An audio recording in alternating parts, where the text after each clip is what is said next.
the only reason that we started measuring our students is because we were seeing phenomenological changes happening right during our events. People healing themselves of different diseases and conditions in real time. Now, when you're seeing changes happening like that, where someone in a wheelchair with MS stands up and walks across the room who hasn't walked in 10 years, what is causing those effects? In other words, genes are like Christmas tree lights. They're turning on and off all the time. And when they upregulate, they make healthier proteins. Proteins are responsible for the structure and function of your body. When they downregulate, they turn off and they make cheaper proteins, right?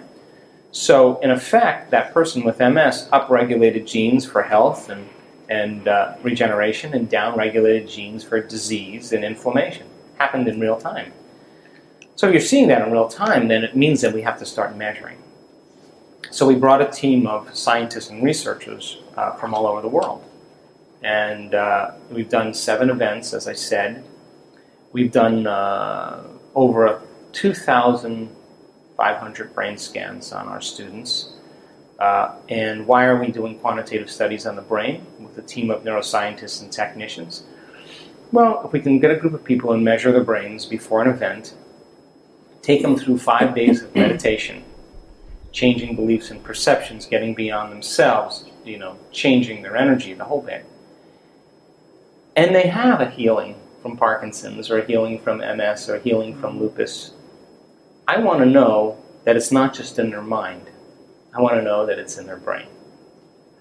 And then if we randomly select different people and we observe their brain during meditation, we should be able to then gather vital information about what's going on in their inner workings and when they're there and when they're not.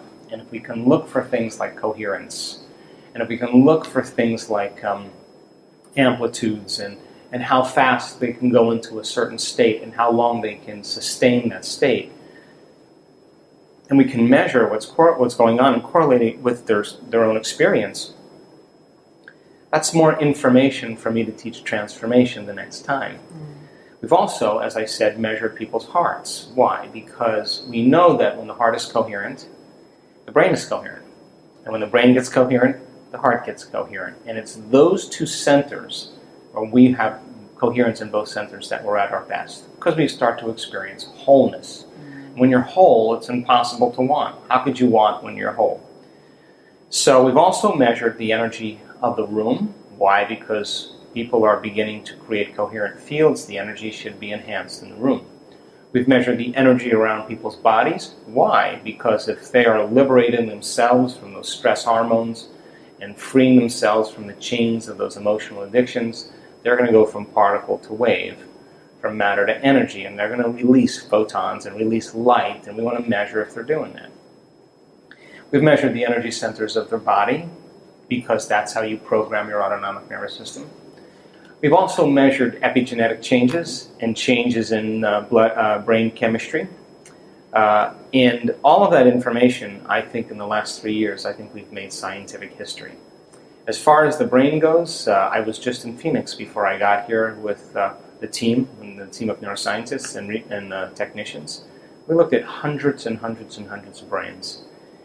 And we were moved to tears, actually, in a few cases, because we now know that when you're analyzing your life within some emotion that's bothering you, you will make your brain worse every time, because it's those very emotions that drive your brain further into higher and more aroused states. And since the emotion is a record of the past, the person's basically thinking in the past. They can't resolve the problem from the past. When they get beyond that emotion, that's when they begin to see the answer that they've been looking for themselves. We know that.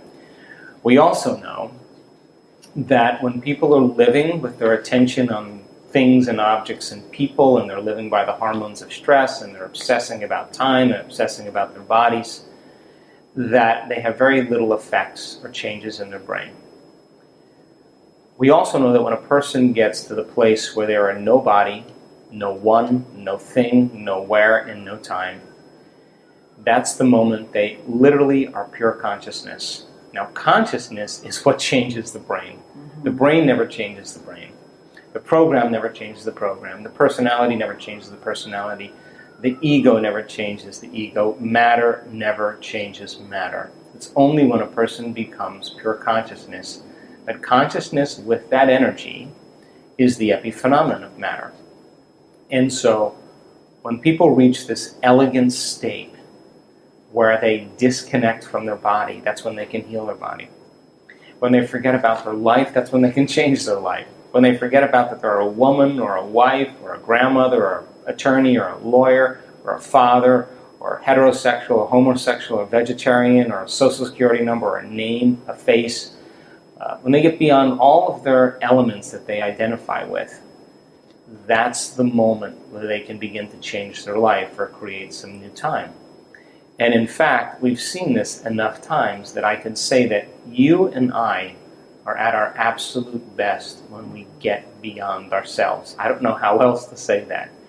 So, in the last 2 years, we've seen our students able to change their brainwaves and move into a meditative state in 2 seconds, in 4 seconds, in 5 seconds, in 9 seconds, in 12 seconds, in 20 seconds, in 30 seconds. Most people, it takes them a couple minutes to get there. Our students have developed the skill to get beyond their analytical mind. We've also captured amplitudes of energy in the brain that you will never see in a clinical setting or never see in the history of neuroscience. Not once, not twice, not 3 times, over and over again. Now, what do I mean by that? If you see a brainwave strip chart and you see little waves like this and you have the electrodes all over the brain, and you see like beta brain waves, and you see alpha brain waves, the brain's slowing down. You see theta, the person's in twilight state, and when they're in delta, they're asleep. And then every now and then you see gamma, which is super consciousness. You see those waves kind of wiggle in a small amplitude. Over and over again, we see students, we're looking at their brain waves. If you picture grabbing a handful of Crayola crayons and then just going like this, and up and down over the entire strip chart where you can't even see the waves, it just looks like a bunch of colors. There's no way for us to measure what's going on in their brain, so we've created another way to measure the effects. And so most people's brains, when they fire little networks of neurons, the energy in their brain is somewhere between 10 to 60 microvolts of energy squared. So 10 to 60 is normal. We're capturing 650,000 microvolts of energy. 1 million microvolts of energy, Really? 2.5 million microvolts of energy, 4 million microvolts of energy. And what that means then is that the person is having a full-on sensory experience without their senses. Whatever's happening between their ears is more real than anything that's ever happened in their entire life. Wow. So if they were traumatized and abused and beaten, and the intensity and the energy of that event branded them neurologically and emotionally, and they can't get beyond it, when they're having that inner experience, and it is a complete mystical experience, and the amplitudes are that high, the energy from that experience inwardly is greater than any past trauma, and that's the moment experience rewrites the circuitry in the brain, rewiring themselves in 1 second, and then sending a new emotional signal to their body, and that is the moment the gene gets regulated, and it's like the past is literally washed away out of the body. Now, we've seen that now probably in 25, 30 cases now, where the amplitudes are extremely high. Now think about this. What would happen right now if you and I had our senses increased by 25%? If I could see 25% better or more acutely, and so could you could hear 25% better, you could smell, you could feel, and you could taste 25% better, you would have to say that if your senses were heightened to that degree, so would your awareness. So when a person's having a full-on sensory experience without their senses, what's really happening is their inner world now is becoming more real than their outer world. And as their senses are heightened and everything's more lucid and more enriched, that experience is real to them.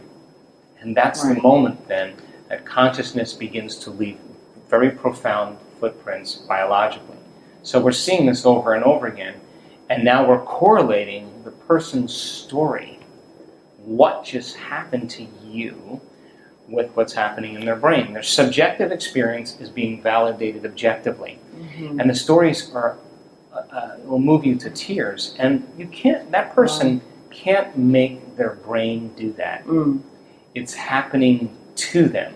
So the moment they're no longer a woman or a man, the moment they're no longer their body, the moment they're no longer an identity, the moment no longer they're connected to things or objects or places or time, that's the moment they're pure consciousness. Now, when that consciousness can surrender to the infinite consciousness of all that is, you've just taken your attention off the particle, off of matter, and you put it on possibility.